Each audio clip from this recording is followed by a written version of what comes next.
Selamat pagi Bapak Ibu Saudara yang terkasih di dalam Tuhan. Kita berjumpa lagi dalam program Renungan Pagi. Kita akan bersama-sama membaca firman Tuhan. Tak sekedar membaca tapi juga merenungkan. Tak sekedar merenungkan tapi juga belajar akan kehendak Tuhan. Sebelum kita membaca, merenungkan dan belajar akan firman Tuhan, marilah kita mengawalinya dengan doa kepada Tuhan. Mari kita berdoa. Tuhan yang kami sembah dalam nama Tuhan Yesus Kristus, kembali kami menghadap kehadirat-Mu Tuhan dengan penuh ucapan syukur oleh karena kasih setia Tuhan, penyertaan Tuhan, dan pemeliharaan Tuhan terus kami rasakan hingga hari ini. Dan saat ini Tuhan, kami mau belajar akan firman-Mu, belajar akan kehendak-Mu, agar firman-Mu juga boleh menjadi tuntunan dalam hidup kami sehari-hari, sehingga hidup kami boleh menjadi saluran berkat bagi orang lain, dan lebih-lebih adalah untuk memuliakan nama Tuhan. Terima kasih Tuhan, hanya dalam nama-Mu Tuhan Yesus Kristus kami telah berdoa dan ucapkan syukur. Amin. Renungan kita hari ini diambil dari Injil Lukas pasalnya yang ke-17 ayat 11 sampai 19. Lukas 17 ayat 11 sampai 19. Demikian firman Tuhan. Dalam perjalanannya ke Yerusalem, Yesus menyusur perbatasan Samaria dan Galilea. Ketika ia memasuki suatu desa, datanglah 10 orang kusta menemui dia. Mereka tinggal berdiri agak jauh dan berteriak, "Yesus, Guru, kasihanilah kami." Lalu ia memandang mereka dan berkata, "Pergilah, perlihatkanlah dirimu kepada imam-imam." Dan sementara mereka di tengah jalan, mereka menjadi tahir. Seorang dari mereka, ketika melihat bahwa ia telah sembuh, kembali sambil memuliakan Allah dengan suara nyaring. Lalu tersungkur di depan kaki Yesus dan mengucap syukur kepadanya. Orang itu adalah seorang Samaria. Lalu Yesus berkata, "Bukankah ke-10 orang tadi semuanya telah menjadi tahir? Di manakah yang 9 orang itu? Tidak adakah di antara mereka yang kembali untuk memuliakan Allah selain daripada orang asing ini?" Lalu ia berkata kepada orang itu, "Berdirilah dan pergilah, imanmu telah menyelamatkan engkau." Demikian bacaan firman Tuhan pada pagi hari ini.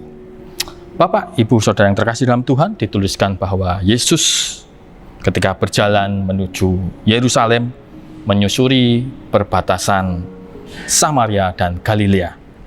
Perbatasan yang memisahkan wilayah orang Samaria dan orang Yahudi. Di mata orang Yahudi, orang Samaria mendapat label negatif sebagai orang berdosa. Sehingga dalam kehidupan sosialnya orang Yahudi tidak mau berbaur dengan orang Samaria. Bahkan memandang sebelah mata terhadap orang Samaria karena stigma orang berdosa itu tadi.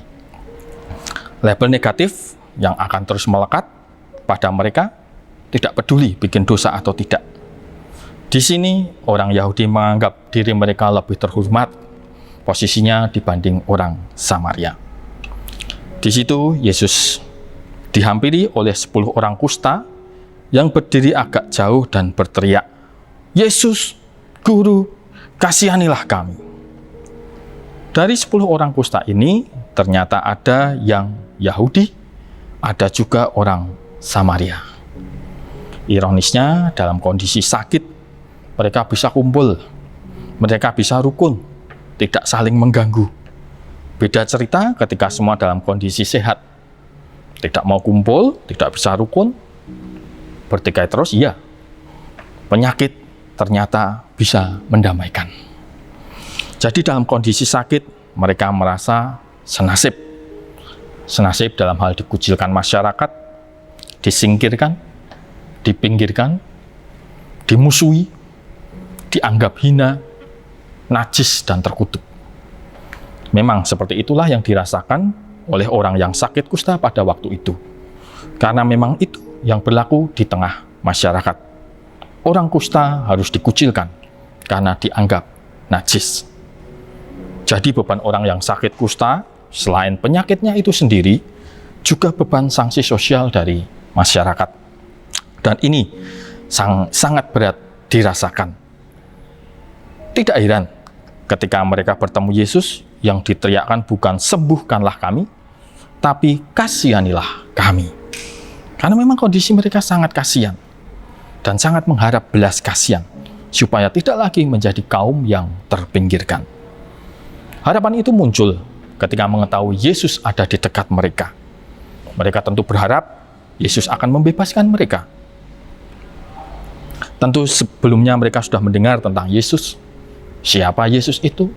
Apa yang sudah diperbuat olehnya? Harapan terhadap Yesus itulah yang membuat mereka berteriak, "Yesus, Guru, kasihanilah kami," agar mereka dibebaskan dari kutuk.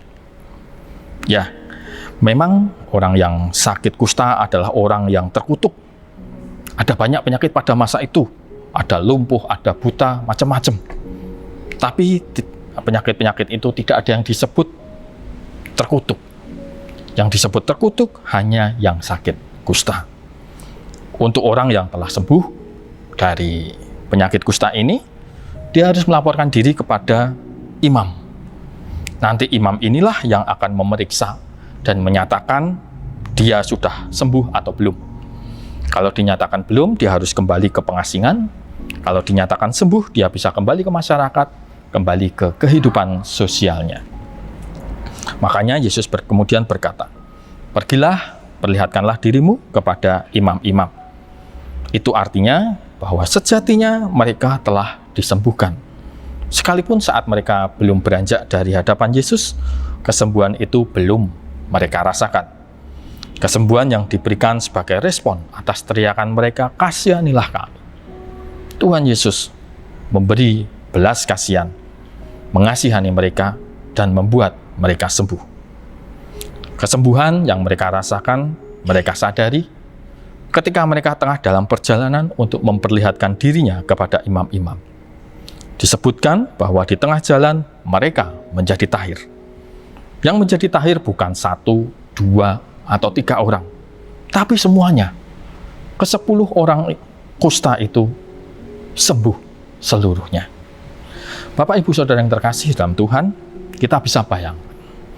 Pastilah itu menjadi sebuah momen yang sangat membahagiakan. Sukacita mereka meluap begitu luar biasa.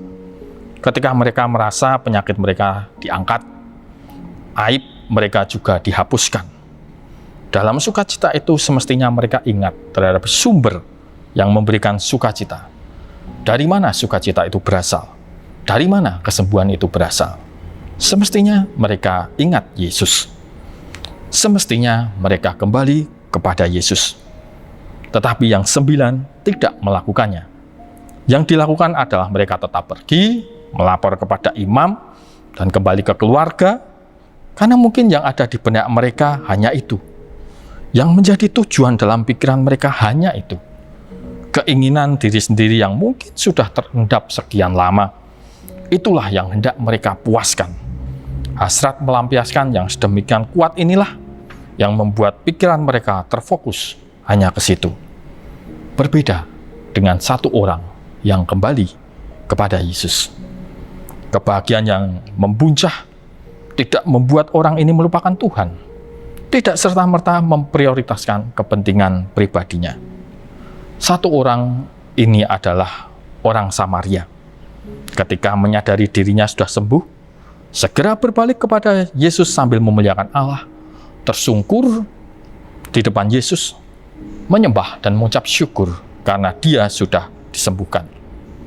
Sujud menyembah adalah buah dari kesadarannya. Sadar bahwa sebelumnya tidak ada arti hidupnya. Sakit kusta yang mungkin tidak akan pernah tersembuhkan, jadi sampah masyarakat, membawa aib dan terkutuk. Tapi sekarang aku sudah sembuh, hidup kembali dari kematianku, berharga kembali oleh karena Yesus. Jadi sudah sepantasnya bila aku sujud menyembah kepada Tuhanku. Yesus mengatakan, bukankah ke-10 orang tadi semuanya telah menjadi tahir? Di manakah yang 9 orang itu? Tidak adakah di antara mereka yang kembali untuk memuliakan Allah selain daripada orang asing? Bapak, Ibu, Saudara yang terkasih, sebutan orang asing untuk orang Samaria ini sekaligus untuk membukakan bahwa ada yang menyebut dirinya lebih terhormat, lebih beriman, tapi perbuatannya tidak mencerminkan itu. Siapa yang dimaksud? Ya, 9 orang Yahudi itu, serta orang-orang Yahudi lainnya yang memiliki tabiat yang sama. yang menganggap orang Samaria sebagai orang asing.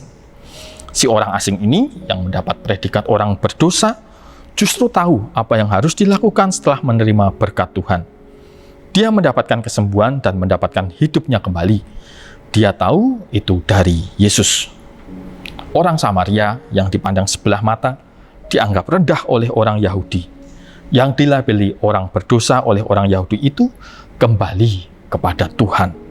Sedangkan 9 orang Yahudi yang bangga dengan keyahudiannya tidak kembali, pergi untuk mengejar kesenangannya sendiri. Di sini kita bisa melihat siapa sesungguhnya yang sebenarnya berdosa atau pendosa yang sesungguhnya. Lalu Yesus berkata kepada orang ini, "Berdirilah dan pergilah, imanmu telah menyelamatkan engkau." Di sini Yesus menegaskan bahwa imanlah yang membawa pada keselamatan. Sedangkan kesembuhan tidak berhubungan langsung dengan iman. 10 orang itu sembuh semua. Semuanya menerima kesembuhan. Tapi apakah semuanya beriman? 9 orang tidak beriman. Sampai Yesus marah kepada mereka. Di manakah yang 9 orang itu? Iman yang menyelamatkan adalah iman yang tertaut kepada Tuhan dan percaya Tuhan akan memberikan apa yang dia punya. Dalam hal ini bisa mewujud melalui diberikannya kesembuhan. Orang beriman dan orang berdosa sama-sama mendapat kesembuhan. Dari sini kita jadi mengerti bahwa kesembuhan adalah soal kemurahan Tuhan. Sebagaimana halnya Tuhan memberikan matahari dan menurunkan hujan kepada orang baik dan kepada orang jahat. Berkat Tuhan dicurahkan kepada semua orang sesuai kemurahannya. Kesembuhan bukan bergantung dari iman, tapi iman itu yang membuat manusia terhubung kuat dengan Tuhan, apapun yang terjadi. Jadi orang beriman semestinya tidak gusar ketika tengah merasakan sakit dan tidak mendapat kesembuhan. Yang terpenting adalah terhubung, tidak terlepas koneksinya dengan Tuhan, karena dialah yang memberikan keselamatan. Lebih baik apabila tidak disembuhkan, tapi tidak kehilangan keselamatan. Apa artinya mendapat kesembuhan, tetapi kehilangan keselamatan seperti 9 orang yang sakit kusta tadi? Jangan sampai kita salah menyikapi berkat Tuhan. Setelah diberkati, malah kita menjauh dari Tuhan, hingga kemudian kita kehilangan keselamatan. Salah menyikapi berkat Tuhan. Andaikan mendapat keselamatan sekaligus mendapat kesembuhan, syukur kepada Tuhan. Tapi jangan lupa, kalau mendapat kesembuhan, jangan berlaku seperti 9 orang Yahudi tadi. Berlakulah seperti orang Samaria yang tahu diri, yang tahu bersyukur, yang ingat kepada Tuhan, yang memuliakan nama Tuhan. Andaikan belum mendapat kesembuhan, muliakan Tuhan sekalipun dalam kondisi sakit. Tidak berputus asa, tapi tetap mengucap syukur. Tidak menyalahkan Tuhan, tapi tetap menyembah Tuhan. Melakukan apa yang kita bisa, agar hidup kita tetap dapat menjadi kesaksian bagi orang lain, sekalipun dalam kondisi yang tidak mengenakkan. Jangan juga kita hanya bangga dengan label kita sebagai orang Kristen, tapi abai terhadap sikap hidup yang benar dalam keseharian kita. Bangga sebagai orang Kristen, sebagai umat pilihan Allah, lalu kita memandang rendah orang lain. Ajaran dari mana itu merendahkan orang lain? Kita jadi tidak ada bedanya dengan orang Yahudi yang mengagung-agungkan casingnya saja, tapi hidupnya kacau balau.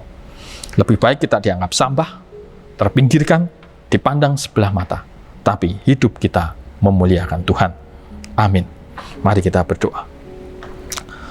Tuhan, terima kasih untuk firman-Mu. Biarlah firman-Mu boleh mengajar kami, untuk kami boleh menyikapi dengan benar berkat Tuhan yang telah kami terima, agar kami tidak salah menyikapi dengan kami justru menjauh daripada Tuhan, seperti 9 orang kusta tadi.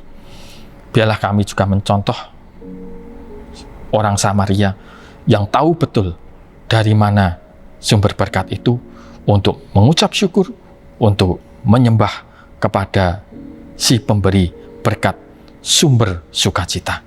Oleh karena itu Tuhan, ajar kami di dalam kami menjalani kehidupan kami, agar kami tetap melekat kepada Tuhan, agar kami tetap beriman kepada Tuhan, apapun yang terjadi, kami tetap memuliakan Tuhan.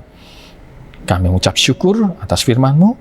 Kami mengucap syukur atas segala apa yang Tuhan berikan kepada kami. Dan hanya di dalam nama-Mu Tuhan Yesus Kristus, kami telah berdoa dan mengucapkan syukur. Amin.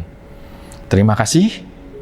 Selamat melanjutkan ibadah dalam kehidupan kita sehari-hari. Tuhan Yesus memberkati.